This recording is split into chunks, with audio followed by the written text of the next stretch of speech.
মহেশতলায় স্বাস্থ্যকেন্দ্রের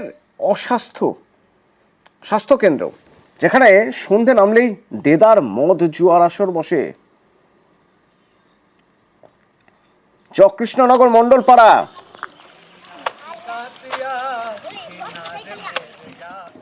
কে বলবে স্বাস্থ্যকেন্দ্র?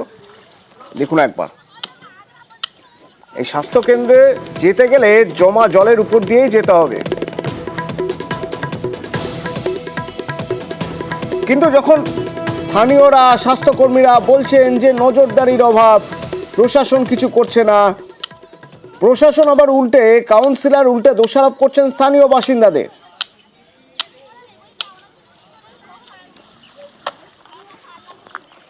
যেই থেকে মানে হসপিটালটা হয়েছে সেই থেকেই বন্ধ আছে। কোনো পোলিও দিদি বলো, কোনো ডাক্তার বলো এখনো পর্যন্ত আসে না বা দেখিনি।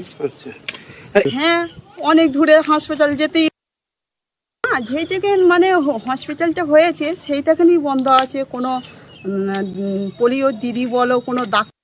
মদের বোতল নিয়ে জল খাচ্ছে, জলের বোতল, মদের বোতল, গ্লাস, এমনকি ছেঁড়া যত রকমের আমাদের ওষুধপত্র সব পড়ে আছে, আমরা নিজেরা এসে গুছিয়েছি। এখানে বমি করা হাসপাতালের মধ্যেই কোনো নিরাপত্তা রক্ষী না, এই তো অবস্থা, পুরো ভেঙে সব করেছে। কোনো প্রশাসনিক ব্যবস্থা কিছুই নেই, আপনাদেরই কোনো সিকিউরিটি নেই, আমরা নিজেরাই সব পরিষ্কার করলাম। লোকাল ছেলেরাই আছে ওখানে বসে আড্ডা মারছে, মদ খাচ্ছে, জুয়া খেলছে। আমরা বহুবার বলেছি, মানুষকে বলেছি, বুঝিয়েছি, পুলিশ প্রশাসনের লোকও গেছে। কিন্তু যদি লোকাল ছেলে এরকম করে, লোকাল যদি লোক যদি প্রতিবাদ না করে, আমার পক্ষে তো রাত্রিবেলা ওখানে গিয়ে সম্ভব না প্রতিবাদ করা। লোকাল ছেলেরা এসব করছে, বাইরে কেউ আসছে না। এটা ভেঙে আছে। আমিও বহুবার বলেছি, যেহেতু ওইখানকার পরিবেশের খারাপ বলে কারোর ইন্টারেস্ট না যে কাজগুলো করা, কারণ সত্যি ওখানকার অবস্থা খুব খারাপ।